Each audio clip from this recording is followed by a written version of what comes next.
ശ്രീ ഹാഷിമരിയിൽ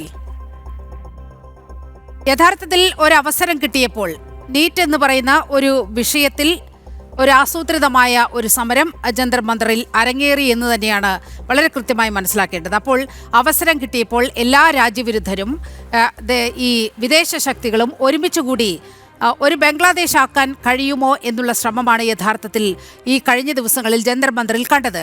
പക്ഷേ അത് കൈയോടെ പൊളിഞ്ഞു വീഴുന്ന ഒരു സാഹചര്യം ഉണ്ടായി. ഇതിലെ ദേശവിരുദ്ധ എലമെന്റ്സിനെ കുറിച്ചാണ് ഇപ്പോൾ സംസാരിച്ച നന്ദുവായാലും ശ്രീ SJR കുമാർ ആയാലും സംസാരിച്ചത്. താങ്കൾക്ക് മറുപടി പറയാം. മറുപടി പറയാൻ അനുവദിക്കുകയാണെങ്കിൽ മാത്രമേ ഇവിടെ പിടിച്ചിരുത്തിയാൽ മതി. ഇല്ലെങ്കിൽ നിങ്ങൾ താങ്കൾ സമയമെടുത്തോളൂ. താങ്കൾ പറയാനുള്ളത് പറയൂ. അല്ല, കഴിഞ്ഞ ടൈമിൽ നിങ്ങൾ ചെയ്തത് വളരെ മോശമാണ്. കാരണം ഒരു ജനകീയ ചാനലാണ്, ജനങ്ങൾ കാണുന്ന ഒരു ചാനലാണ്. അതിൽ ആങ്കർ എന്ന നിലക്ക് നിങ്ങൾ ഉത്തരവാദിത്വം നിങ്ങൾ നിർവഹിക്കേണ്ട നിങ്ങളുടെ ബാധ്യതയാണ്. മറ്റുള്ള നിലക്കുള്ള കൂറൊക്കെ നിങ്ങൾ അത് അവിടെ കാണിക്കുക. ഇത്തരം പൊതുവേദികളിൽ ഞാൻ ഇടപെട്ടത് അങ്ങ് തീർത്തും വാസ്തവവിരുദ്ധമായ ഒരു കാര്യം പറഞ്ഞതുകൊണ്ടാണ്. അങ്ങേക്ക് പറയാം. വാസ്തവവിരുദ്ധമാണെങ്കിൽ അത് തിരുത്തുന്നതിന് ഞാൻ കേട്ടിരിക്കാത്ത ഒരാളല്ല. ഞാൻ നിങ്ങൾ പറയുന്ന നിങ്ങളുടെ ആങ്കറും അത് മറ്റുള്ളവരും പറയുന്നത് ഞാൻ കേട്ടിട്ടുണ്ട്. അതൊക്കെ ശരിയാണെന്നാണോ? ഇപ്പം ഇവിടെ ചർച്ച നടക്കുമ്പോൾ പറഞ്ഞത് ഇതൊരു രാജ്യവിരുദ്ധ സമരം.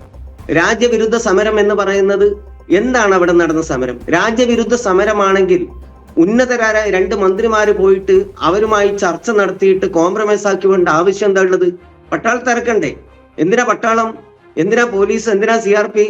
ദേശവിരുദ്ധ സമരമാണെങ്കിൽ ആ നിലക്ക് നിങ്ങൾ അറ്റാക്ക് ചെയ്യണ്ടേ? ദേശവിരുദ്ധ സമരമല്ലെന്ന് നിങ്ങൾക്കും അറിയാം. പകരം ചിലർ പറയുന്നത് അത് ജൻസികളെയല്ല. ജൻസികൾ ഇപ്പൊ കോമൺവെൽത്തിൽ മെഡൽ നേടുന്നുണ്ട്. ശരിയാണ്, കോമൺവെൽത്തിൽ മെഡൽ മുന്നിൽ നേടുന്നുണ്ട്.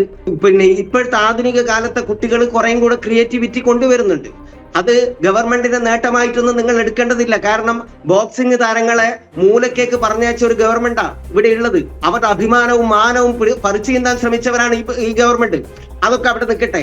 മാത്രല്ല, അദ്ദേഹം ഒന്നുകൂടെ ചിന്തിക്കണം. 21ഓളം കുട്ടികൾ ആത്മഹത്യ ചെയ്തിട്ടുണ്ട്. അവര് താങ്കളെ പോലെ പ്രായമുള്ള ആളുകളൊന്നല്ല, വളരെ ചെറിയ കുട്ടികളാ. ആ കുട്ടികളെയും ജൻസിയുടെ കൂട്ടത്തിൽ കൊടുക്കണം. 38 മെഡൽ ഇന്ത്യയിലേക്ക് വരുമ്പോ 21 പേര് പരലോകത്തേക്ക് അയച്ചിട്ടുണ്ട്. ആ പരലോകത്തേക്ക് അയക്കാൻ കാരണമായ പരീക്ഷാ ക്രമക്കേടിനെ കുറിച്ചാണ് നമ്മളിവിടെ സംസാരിച്ചത്. അതിന്റെ സമരമാണ് നടത്തിയത്. അതിനിടയിലേക്ക് ആളുകൾ കയറി വന്നിട്ടുണ്ടെങ്കിൽ തീർച്ചയായും നിഷ്പക്ഷമായ അന്വേഷണം നടക്കണം. അവിടെ എങ്ങനെയാണ് ആ സമരത്തിലേക്ക് ആളുകൾ വന്നിട്ടുണ്ടെങ്കിൽ നമുക്കറിയാം. ഒരു നടക്കുമ്പോ അല്ലെങ്കിൽ പ്രശ്നങ്ങൾ നടക്കുമ്പോ ആ സമരത്തോട് താല്പര്യമില്ലാത്തവർ മറ്റുള്ളവരെ കൊണ്ടുവരും.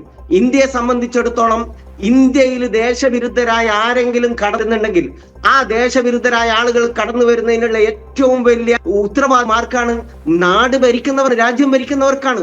ഒരു നിലക്ക് ഒരു ബംഗ്ലാദേശ് ഇവിടെ കടന്നു വരേണ്ട ആവശ്യമില്ല. ഒരു പാകിസ്ഥാൻ ഇവിടെ കടന്നു വരേണ്ട ആവശ്യമില്ല. ഒരു അമേരിക്കക്കാരന് ഇവിടെ കടന്നു വരേണ്ട ആവശ്യമില്ല. അങ്ങനെങ്കിലും കടന്നു വരുന്നുണ്ടെങ്കിൽ അവരെ തടയിട്ടുകൊണ്ട് ഇന്ത്യയെ ശുഭാക്കേണ്ടത്, മുക്തമാക്കേണ്ടത് ഭരിക്കുന്നവരുടെ ബാധ്യത.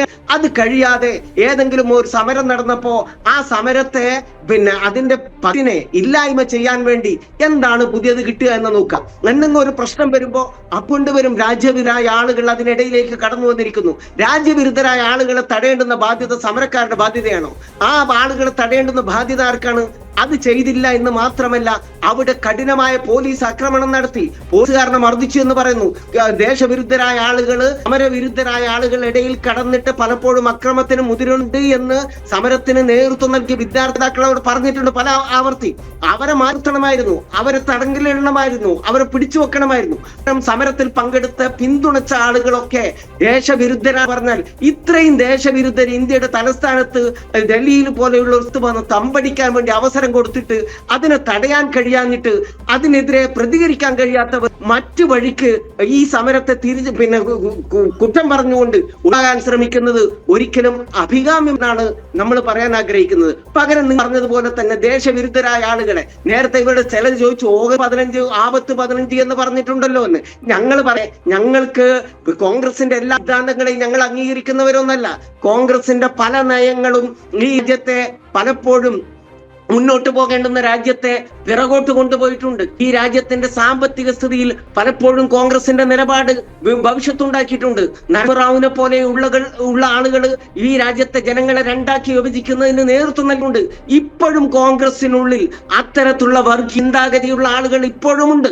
അവരൊക്കെ പല വിധത്തിലും രാജ്യത്തെ അസ്ഥിരപ്പെടുത്താൻ ശ്രമിക്കുന്നുണ്ട് എന്ന ബോധമില്ലത് കൊണ്ട് അല്ല, നല്ലതിൽ പിന്നെ ചീത്തയിൽ നല്ലത് ഏത് എന്ന് ചിലപ്പോൾ പിടിക്കേണ്ടി വരുന്നത് കൊണ്ട് മാത്രമാണ് അവർക്ക് ഒക്കത്തിരിക്കുന്നത് ഇരുത്തുന്നത് എന്നും പറയാതിരിക്കാൻ നിർവാഹമില്ല. അത് പറഞ്ഞുകൊണ്ട് തന്നെ ഞങ്ങളെ ആഗസ്റ്റ് 15 തള്ളിപ്പറഞ്ഞു എന്ന് പറഞ്ഞു. ദേശീയ പതാക എപ്പോഴാണ് ഇവിടെ സംഘപരിവാർ ഉയർത്താൻ തുടങ്ങിയതെന്ന് നന്നു എന്ന് പറഞ്ഞു തരണം. ഏത് മുതലാണ് ഇവിടുത്തെ സ്വാതന്ത്ര്യത്തെ അവർ അംഗീകരിച്ചതെന്ന് പറയണം. ഏത് മുതലാണ് ബ്രിട്ടീഷുകാർക്ക് എഴുതിയിരിക്കുന്ന മാപ്പ് അത് പ്രാബല്യത്തിൽ ഇല്ലാത്തതായതെന്ന് പറയണം. അതൊക്കെ അറിയാൻ നമുക്ക് താല്പര്യമുണ്ട് എന്നാണ് എനിക്കിപ്പോൾ പറയാനുള്ളത്.